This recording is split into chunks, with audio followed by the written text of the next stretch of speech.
Hello, everyone. Welcome back to the second part of our Chapter 3 recording. So, one moment, I actually want to move a slide up that will help us recap what we've covered and where we're about to go. Here we are. And boom. Okay, so we have already covered one of the three frameworks within the symbolic interactionist phase of social psychology.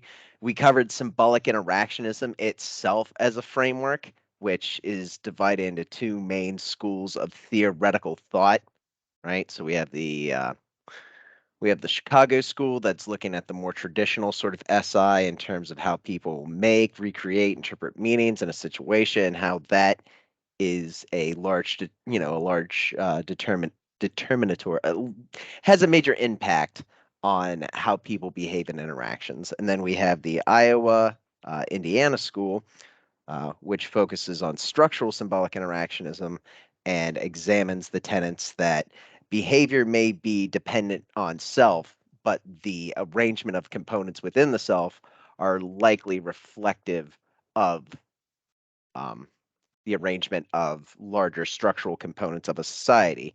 Therefore, you can study both the composition of the self in specifically the self concept, which is how you imagine others see you in a situation, um, and the arrangement of factors in society are related. So those are the two. What would we call them? They're called schools of thought here. You could call them paradigms, although paradigms, the way I was trained, are the delineation of sub-theories or strains of thought within a school of thought. So within, say, structural symbolic interactionism, you have structural identity theory and then the perceptual control paradigms within identity theory. Anyway, that's everything we've covered. What are we talking about today? We're talking about what the book lists as the other two main theoretical frameworks, the dramaturgical approach and the ethnomethodology. Both of these are like there should always be a good relationship between theory and methodological practices and principles, but dramaturgical approach and ethnomethodology really are focusing more on the principles undergirding how data is collected rather than symbolic interactionism, which is more focused on the theoretical arrangement of concepts, which you would then um, want to gather data on in order to explore empirically. So we're going to be focusing on these final two main frameworks the book wants to cover that it lists as theoretical, but I would argue are more methodological in nature. And we are going to start with the dramaturgical approach. So what is the dramaturgical approach? Irving Goffman is a sociologist who was basically the principal founder of the dramaturgical approach as a method of studying humans and society within the SI school or the SI face of social psychology. So Goffman was instrumental in the development of the dramaturgical approach, like SI theorists. So you can see here how Goffman's not necessarily working directly within either of the SI schools of thought, but he's doing work that you could say is symbolic interactionist in nature. And that's why we include Goffman's work more in the SI face of social psychology rather than SSP or group processes, even though I don't think Goffman ever wrote from the perspective or thought of himself as a symbolic interactionist. I don't think so, but I'd have to double check on that. So why is Goffman lumped in the SI face of social psychology? It's because, like SI theorists, Goffman's research was primarily focused on this idea of the self concept. If we go back to where we define the self concept, complex thoughts, significant symbols, where was that?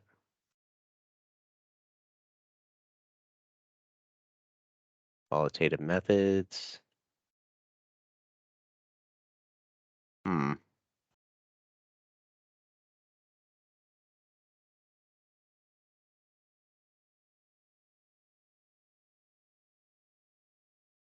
Oh, wait a minute. It was with the Indiana School of Thought.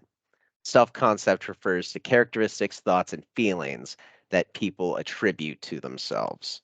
So while the self can be the totality of everything one can call one's own, or in the median sense of things, the Mead sense of things, the self is an internal process between two phases, the I and the me. The self concept is the characteristic thoughts and feelings that you have associated with yourself. It's how you believe others see you in society. It's how you think about yourself specifically. So that's where the whole thing, like the 20 statements test, comes in. It's a way to tap into components of the self and the self concept.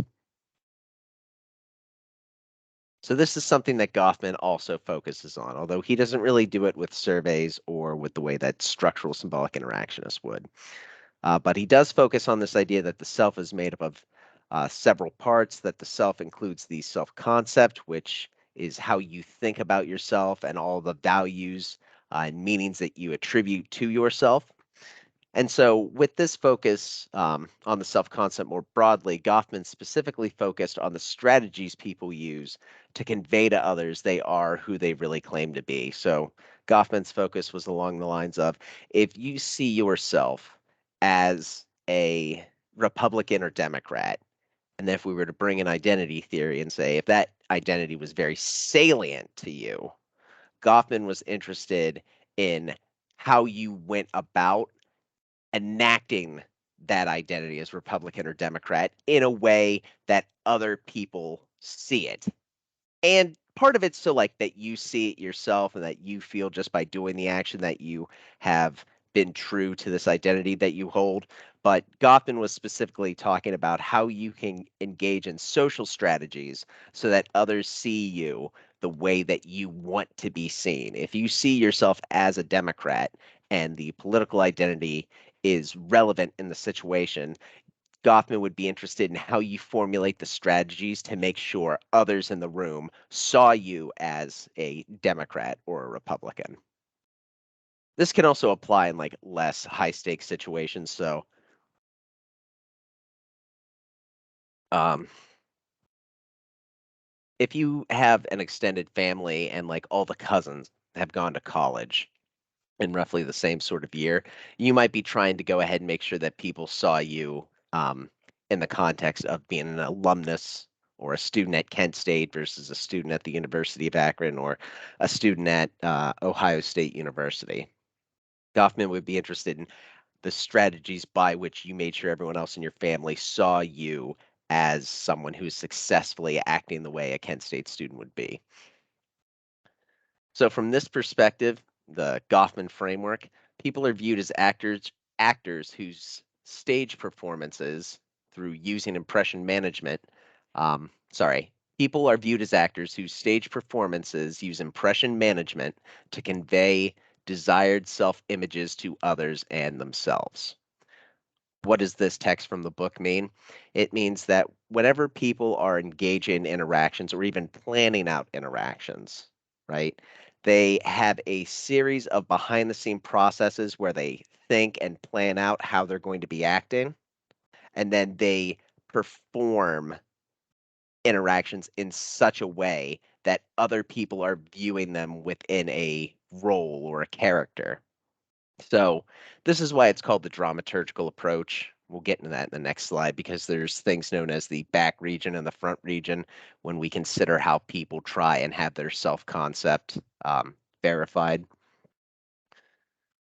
One thing, though, that the book does bring up in this text that we just read from the slide is this concept of impression management. So let's clarify what impression management is, because this is the thing, according to the earlier text, that people use to convey desired self-images to others and to themselves. Like part of doing an action is not just so other people see you as successfully enacting a held and desired identity, but it's also so that you see yourself doing it and judge yourself as having successfully enacted that identity.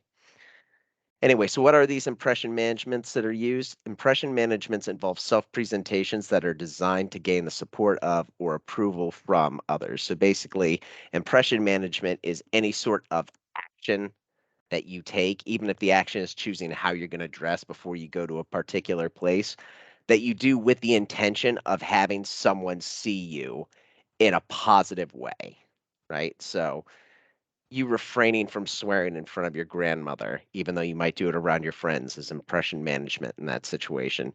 You choosing to attend your graduation in the proper ceremonial gown versus just a t-shirt and jeans is another form of impression management. You're trying to have people see you in a certain way that ultimately would be favorable to you.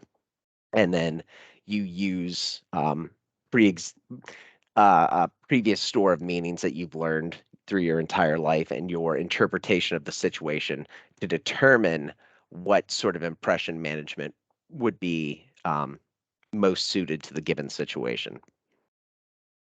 So, like I said, this is called the dramaturgical approach because Goffman effectively frames this relationship between self-concept and behavior as occurring on a stage where people are putting on a performance when they're on the front stage for an audience, which is, the wider society and the people and the interactions, but that in addition to this front stage, there is a backstage component of the relationship between the self-concept and ultimately behavior. So the front stage is where most social interaction takes place. These are settings and public encounters where we know individuals are seeing us, and so we monitor our own behaviors to manage the impressions of others. If you're in a situation where where you feel as though you could be seen by another person, you're going to go ahead and engage in impression management so that people see you in a desirable fashion.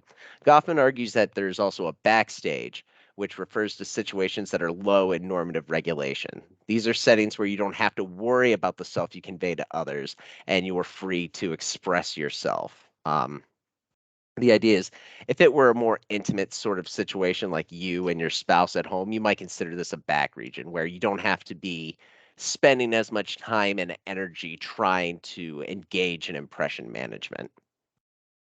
So this is what Goffman means by you're free to express yourself. You don't have to worry about the self that you convey to others. Some people would frame this as you're free to be, your genuine or true self, which that's very limiting and problematic to frame things as, this is your true self, because the self already by the definitions we're working with is multifaceted and is in many ways containing parts that would otherwise be contradictory. So you can have a self where you identify yourself as peaceful, but also a self where you identify yourself as violent, because most situations would call for you to be peaceful, but if someone tried to jump you, you would probably act violent. You would probably say that, part of me is responding in this fashion in these situations. So it's useful to think of the idea of front region is where there's a higher expectation of having to manage impressions, and there's also a greater risk of social sanction if you fail to successfully use impression management in the front stage. And backstage are regions where you aren't necessarily in this condition. But it's not necessarily true that you are truly authentic in the back region and therefore inauthentic in the front region. You just have fewer constraints on how you believe you can act in this back region. So one thing in regards to this idea of, it's easy to think of social interaction whenever we give it a framework like this dramaturgical approach, this idea that when people are in public, they're like actors on a stage. When they go home, it's like when the actor steps behind the curtain and they're free to take off the wig and the makeup and such and just be whoever they are. They don't have to worry about the audience watching them. Within this context, we also have this concept of props. So what are props? Props are objects associated with an impression you're trying to make to aid your front stage performance. So it's the idea that whenever you're engaging in impression management on the front stage, it's not just the things you say or the things you do, it's everything that you bring to everything that you bring to that encounter that you're using as a resource to manage impressions.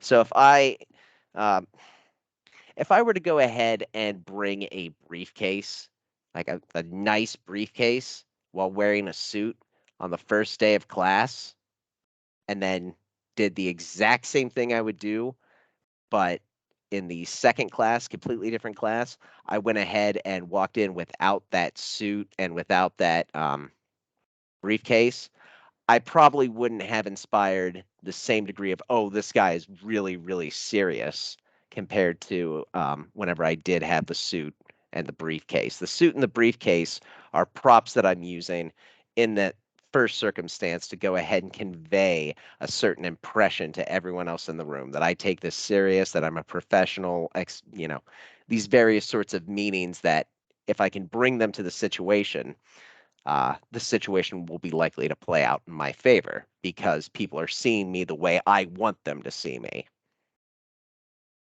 Props are things you use on the front region to aid in your impression management. And it's best to think of these as like objects rather than actions you take. The actions are normally what we consider to be the impression management. So that's the dramaturgical approach. One of the most interesting things, in my opinion, in Goffman's examination of how people conduct themselves in regard to trying to make people see them the way they want to be seen, is whenever he investigated failed performances or those instances where interactions break down for one reason or another. So Goffman found that when individuals fail in a public front region performance, they experience embarrassment. Now, I don't believe he necessarily did this with surveys, but we would later also do this to specifically test various mechanisms. And we still find that if you aren't seen the way that you want to be seen by others, you feel bad about it. Failed performances create discomfort among the audience as well, though, which is the interesting point. Like, that perceptual control paradigm I mentioned within identity theory is all about examining the relationship between successfully being seen the way you want to be seen and the emotions that you experience, with the idea being that every time you feel like you didn't successfully enact the identity you're trying to enact, it results in negative feels, and those negative feels prompt you to change your behavior, right? So that makes sense. Failed performances create discomfort. It's this discomfort which normally will drive you to try and change up your performance in the future. But it's not just discomfort among you. Others in the interaction who see you fail in your performance and think of it as a failure also feel negative. So it's not just that it's basically cringe um, is a empirically verifiable component of symbolic interactionist thought. People don't like seeing other people fail in their performances. So because of that, everyone involved in the situation, the individual and the audience, have a stake in alleviating the discomfort, and they'll mutually work together to try and come up with a solution to bridge over the discomfort. No one wants to be in the room with someone who's drowning, basically, in their interactions.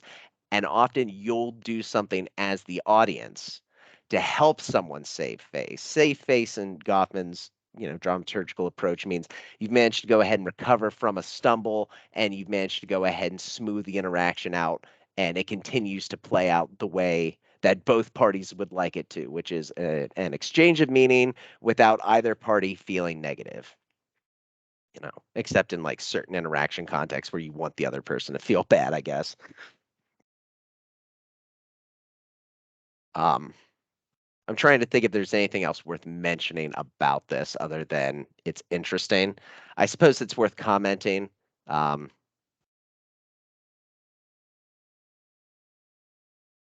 no, no, that would just be too much, too much. So we'll just go ahead and continue moving on. Final thing the book wants to highlight is the strategies used to save face when individuals do fail varies by social context, right? So there again is how larger systems interact with self concepts, self components to ultimately shape behavior.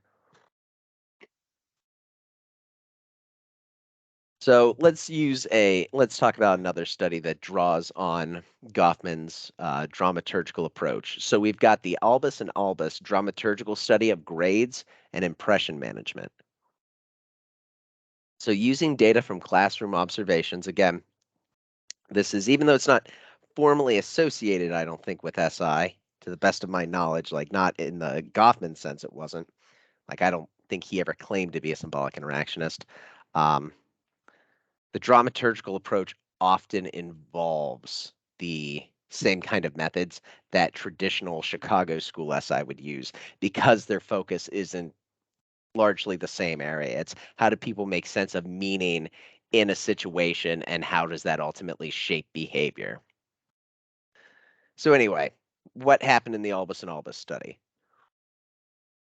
Using classroom observations, in-depth interviews, and reading student journals, the authors in 1988 examined the use of face-saving techniques and other dramaturgical processes. So this is another case of we have a general idea about something. We don't have a testable theory yet. We're not testing formally a relationship between two things, but we have an idea that if we were to have more information on, we could use that information to inductively build up to a theory, which can result in a series of testable hypotheses. So this is in the phase where we're still doing that. This is one of the things that this qualitative data can be valuable for. What did they find in their study? What did they do? What did they find?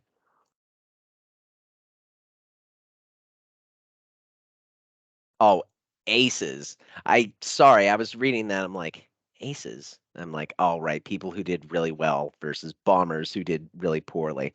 Anyway, aces use strategies to reveal their grades, and bombers utilize strategies to conceal their grades in ways that didn't violate classroom or interactional norms, such as bragging is not acceptable or to cause embarrassment. So the idea is even at a young age, students are learning how to go ahead and do impression management either by, you know, some sort of action that draws attention to an identity or something about yourself you want others to know, such as, hey, I do really well in school, versus people who do impression management to hide something that, if it were known, would undermine the image that they're trying to present to other people. So even most students who didn't do well in school didn't try and make a didn't try and draw attention to that. They at least wanted to have they at least wanted to be seen as someone who is competent, right? And low grades can make others think that you're incompetent or stupid. So aces want to do things that emphasize the fact they got good grades and in fact are at least competent, while bombers used impression management to avoid people not like dismissing the idea that they are competent and that they're in fact not competent. They're not intelligent. It's interesting here because we see impression management used in two different ways to either draw attention to something or to hide something. And the other thing that's interesting in this is we see that how this impression management is done is partially dependent on social context. So in a classroom, it's not acceptable to be bragging about your grades, but there are ways for you to go ahead and let others know that you have gotten good grades without directly stating it and thereby possibly incurring sanctions for bragging. So the other thing the book wants to highlight from this study is that impression management strategies used the impression management strategies used varied according to the specific interaction. Aces acted differently around other aces than they did around bombers. Bombers interacted differently around aces than they did with other bombers. So it's the idea that impression management is not just in the room that you're engaging in the interaction with. It's what audience are you engaging in your interaction with. Aces are not going to use the same sort of impression management they would with other aces compared to how they're going to interact with bombers in this situation. And using the term aces and bombers makes me feel like I'm reading something about like World War II fighter pilots, and I really just don't like it.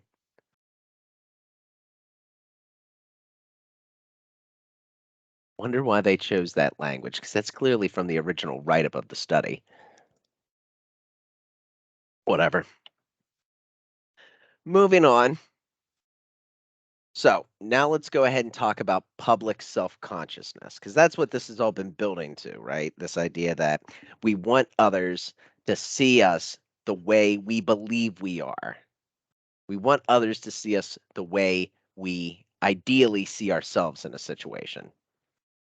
Whenever others see you the way you want to be seen, part of who you are has been what's known in identity theory as verified, which results often in positive emotions. So, public self consciousness is this general idea we're working on, this idea that you are aware that others see you in a situation, and that awareness partially drives your thinking and behavior. So, a quantitative approach to the study of impression management within psychological social psychology focuses on individuals' awareness of the extent to which they believe they're being evaluated by others. So that's something that can also vary. Whenever we're doing impression management, we're aware that we're being seen by others. But the degree to which you're being evaluated by others, and more importantly, the degree that you're believing that others are evaluating you, will likely vary between individuals. So research on public self consciousness uh, addresses an issue central to the dramaturgical framework, but it focuses less on social interaction and more on internal processes. It's not about how you meaning make in a situation. It's not about how people act on shared meanings and trying to have like a smooth interaction. It's focusing more on the psychological processes that might determine how aware you are or how conscientious you are of the fact you're being evaluated. Because your awareness of the fact that you're being evaluated likely will have a determining effect on your behavior. It's less about the composition of the self and more about an operation of the mind. And that's why it's psychological social psychology here more than sociological social psychology. It's not as focused on the self as a multifaceted construct. It's more focused on the operation of the mind that takes place through a series of mechanisms. So, what is public self consciousness as far as the book's definition is concerned? The public self consciousness scale is a measure of how much individuals focus on the evaluation by others of their public performance. It measures concern with impression management across social settings, a dispositional characteristic or trait.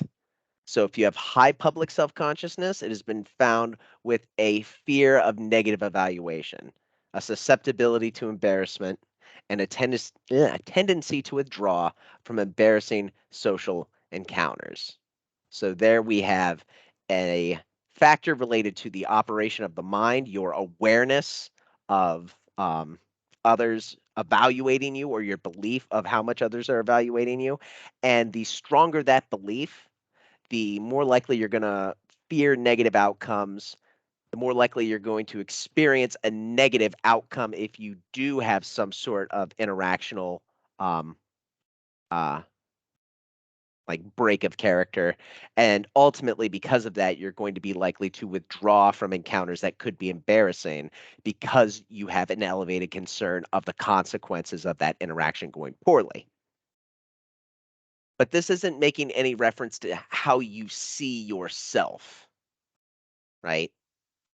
It's not talking about how do you see yourself as a smart person and how do other people see you? All you're focused on here in this measurement of self-consciousness is how intensely are people watching me and how much do they care? Not asking at all what they're actually looking at, just how concerned am I that people are looking? That's a operation of the mind more than a component of the self. So here is an example of what that measurement looks like. So here's an example going back to chapter 2 of an index to quantitatively measure something, quantitatively measure a latent concept. So the idea is if I were to just ask you, how concerned are you um, about people viewing you? There's a number of reasons why that one measure might have a significant amount of error in it whenever it comes to actually measuring what I want to measure. So in order to get at these psychological elements of human life, often psychological elements, sometimes you do your best to measure the self, but often with scales, you're often measuring the mind. Um, you're trying to tap into a number of related items in order to use them to like effectively triangulate the value of this larger concept they're said to represent. So here we have a 0 to 4 scales, 0 meaning uncharacteristic of me, 4 meaning extremely characteristic of me. It's a Likert scale, so we can be certain that the distance between 0 and 1 on the scale is the same as the distance between 1 and 2. It's 1 unit.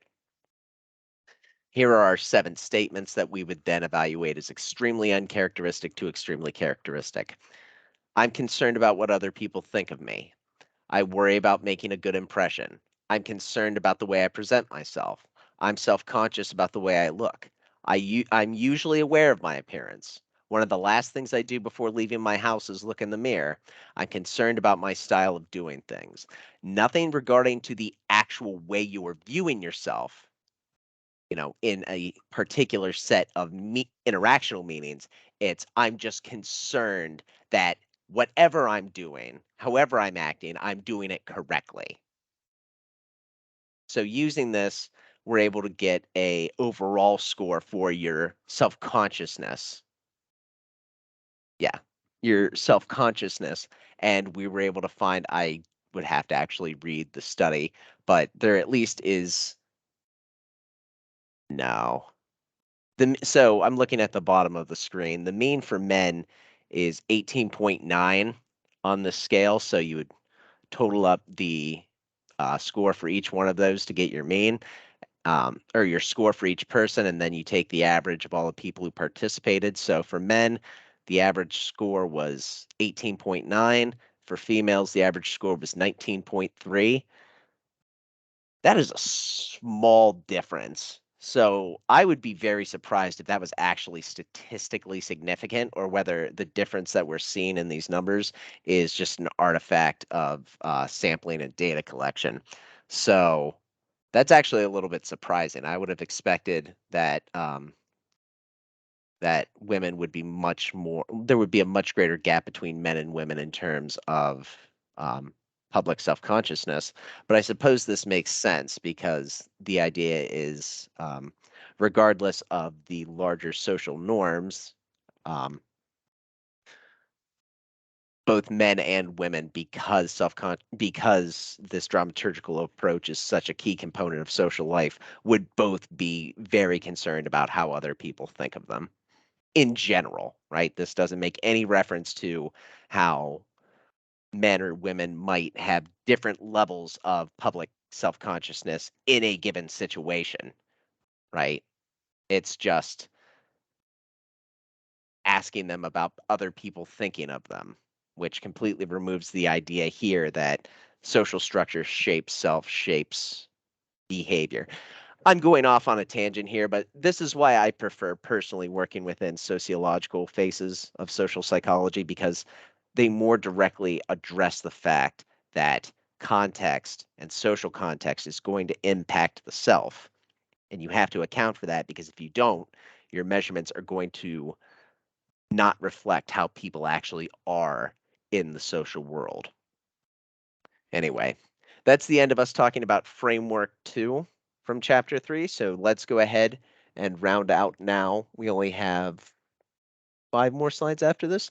Let's round out by talking about framework 3, which is ethnomethodology. So ethnomethodology is a methodological framework, theoretical framework according to the book, that was used very successfully and was given more mainstream traction by a sociologist known as Garfinkel. So, ethnomethodology is a theoretical framework that emphasizes the ways people create meaning in their day to day lives. This is one that's focused less on how is the self concept and our image of ourselves related to behavior. This is more directly focused on the fact that meanings are something that are created and recreated in interactions. And so it's focused on how does that happen? What are the ways in which people meaning make and interpret meaning? So, ethnomethodology focuses on how members of society make sense of the situations they encounter, and ethnomethodologists are concerned with how people impose order on their social encounters so that they are meaningful. The methodology focuses on how members of society make sense of the situations they encounter, how they understand and interpret meanings, and then they're concerned with how individuals try and actually put some sort of framework or order to these meanings that they're interacting with. So, unsurprisingly, by the way, ethnomethodologists also strongly favor qualitative methods, particularly participant observation, because you need to be observing the actual process of meaning making occur, ethnomethodologists would argue. And even in interviews, you're not necessarily seeing how people are engaged in meaning making um, whenever you ask them about that or whenever you ask them about a particular situation, because they're actually engaged in a different type of meaning making, which is meaning making in the interview setting. So if you're really trying to understand how people meaning make in diverse social encounters, you have to actually observe these diverse social encounters. So ethnomethodologists also argue that people share a common set of rules which they use to make sense of the social world. This goes back to this idea that in order for our interactions to not be completely chaotic as human beings, we have to have a shared set of meanings from which behavioral expectations will arise. Once we have these behavioral expectations, social life becomes possible because we're able to go into interactions with a degree of certainty that a certain line of behavior will occur and not some other more dangerous line of behavior. So ethnomethodologists argue that people share a common set of rules which they use to make sense of the world. Accounts within this framework are the explanations people generate to give meaning to their experiences in specific situations.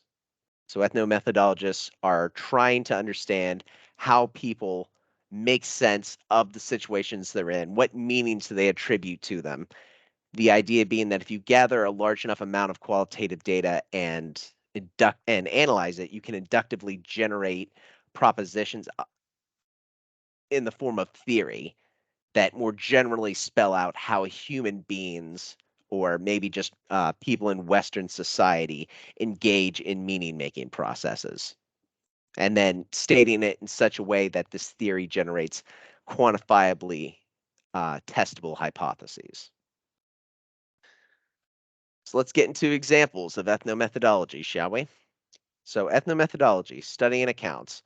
The accounting procedures that people use to create meanings are taken for granted and can be difficult to study using observations of everyday interactions. Course. Like this process should be relatively hard to observe, the idea goes, if it's operating well. If people are constantly conscious at the front of their mind about this meaning making process, they would be so absorbed in it that they couldn't actually smoothly engage in the interaction. So how do you overcome this problem whenever you still have to go ahead and, like, largely from your framework of what you need to study and your understanding of the difficulties with various measures, how do you still engage in participant observation, data collection methods, while also acknowledging that it's kind of hard to observe this meaning making process? Ethnomethodologists realize that when taken for granted, rules that govern everyday interactions are violated, the ways they are constructed and maintained become visible. So it's kind of hard to see the accounts people use of the social world and how meanings operate and what meanings are at play if everything's going smoothly. But if you intentionally uh, break an interaction and make it not go smoothly, then you'll be able to see the actual meaning making and account process in a much more explicit way because now people are having to dedicate active thought and consciousness to trying to resolve the failed um, presentation, as Goffman would put it. So, what does this all culminate in? It culminates in some fun things known as breaching experiments. Breaching experiments involve the intentional violation of social norms in order to create situations in which people must struggle to maintain their sense of reality. So, breaching experiments make evident the frail nature of realities and how easily they can be disrupted.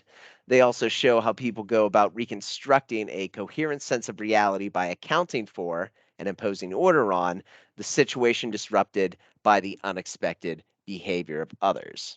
So let's go with an example of that to make it a little bit more explicit. Whenever you get into an elevator, this is the classic example of a breaching experiment.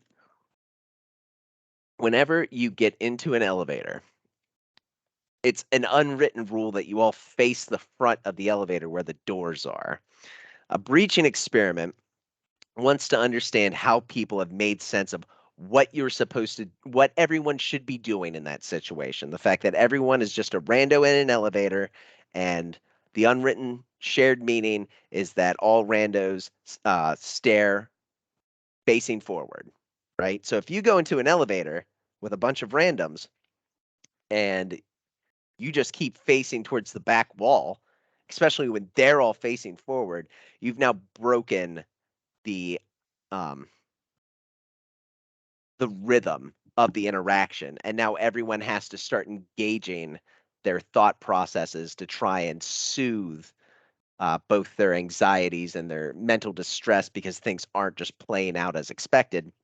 And also for them to determine what sort of behaviors might be called forth from them based upon the meanings actually present. So if you see someone come into the elevator and they are just staring at the back wall, you have to start thinking about, all right, what is this? Is this person dangerous? Like, are they on drugs right now? Is this person from a different social group and they have different social norms? The whole idea that you're now having to engage in that process of interpreting what's going on in the situation and applying labels and applying mental order on what you're seeing is the thing ethnomethodologists are interested in. So they break the situation so that as you're trying to work through this, they're able to get insight into how people construct meanings in situations.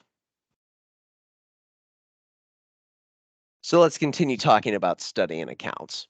To make sense of the social world, people search for meaningful patterns through the interpretation and reinterpretation of the behaviors of self and others. It's the idea of how do we actually come to this idea of shared meaning? Well, it comes through interacting with others, either talking to them or observing them, and recognizing that there are certain patterns of behavior and of social norms. So, how do we study the fact that people search for meaningful patterns to interpret their behaviors and the behaviors of others? Ethnomethodologists use something called the documentary method to do this. This method involves the analysis of interactions in natural settings using qualitative methods, participant observation, to a degree in depth interviews, and textual analysis of recorded conversations. So, you'll do things like breaching experiments. How do you actually gather data, though? You do it through a documentary method framework. So, using this documentary method of you engaging in participant observation, limited in depth interviews, and analysis of records, ethnomethodologists have studied the everyday reasoning and reality construction in a halfway house, in courtrooms, and in the presentation and definition of gender. Um, Doing gender is a really, really, really interesting initial article and then became a series of articles that largely operates from an ethnomethodologist framework. I want to say it was Weston Zimmerman who wrote the original Doing Gender article, which was just exactly this. Like, it was, how do people make sense of what gender is in the social world? What are the meanings associated with various labels associated with gender? And then what are the behavioral expectations in various situations? So, in addition to this, ethnomethodologists have studied how common sense understandings about how society operates are reproduced through social interaction. And the idea is this helps provide insight on how race, gender, and class inequalities are reproduced over time, because we're studying how people make sense of existing unequal patterns of behavior. And once people have an understanding of the social world based upon their observations of these inequalities, it helps to reify the social power of those inequalities. All right, so two examples. Well, sorry, one example, one final point on SI research overall, and then one final image, and then we've reached the end of our second lesson. So let's talk about Whitehead's ethnomethodological study of conversations about race. So, in his analysis of conversations during a race training workshop in 2009, Whitehead found that workshop participants consistently downplayed the significance of race by talking about race only in general terms, thereby discounting its use and explaining the experiences of any specific group, acknowledging that race might be related to certain events, but avoiding the use of race as a global explanation for people's experiences, and alluding to but never explicitly stating the relevance of race to events.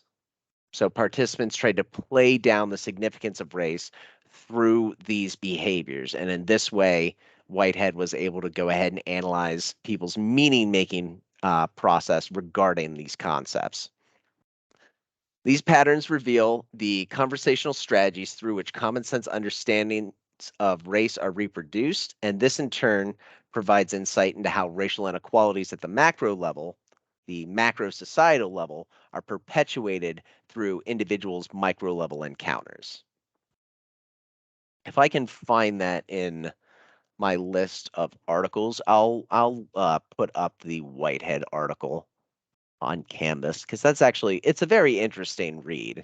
So if I forget to do that, and someone emails me about it, I'll make sure that I do. All right, so let's round things out by talking about evaluating symbolic interactionist research. What are some of its strengths? What are some of the weaknesses, according to the book? Some of the strengths of SI research. One, by studying behavior in the micro-level social encounters, SI researchers have provided insight into how macro-level societal patterns are reproduced or challenged. Two, SI research provides information about the unique experiences of particular groups within society. Three, qualitative studies provide a level of detail not found in quantitative studies and provide insights into facets of people's everyday lives. Limitations of SI research, and this often is focusing more on traditional SI rather than structural symbolic interactionism. Qualitative research in SI is sometimes criticized for lack of rigor, given its subjectivity and limited generalizability. And Chicago School SI researchers have been criticized for emphasizing the individual over structure and ignoring the impact of broader social forces on people's experiences. There were a series of debates back and forth about that, which would also be an interesting read, but I don't know if anyone at the undergraduate level would be that interested in those. So I'll hold off on posting those to Canvas just so I don't confuse people. And to round things off, we have a nice little table that you can find in your books that outlines symbolic interactionism and its related perspectives. So there you go. Thank you, everyone, for viewing this second part of our Chapter 3 lecture. If you have any questions, as always, reach out to me, and I would be happy to chat with you some more about it. Thank you.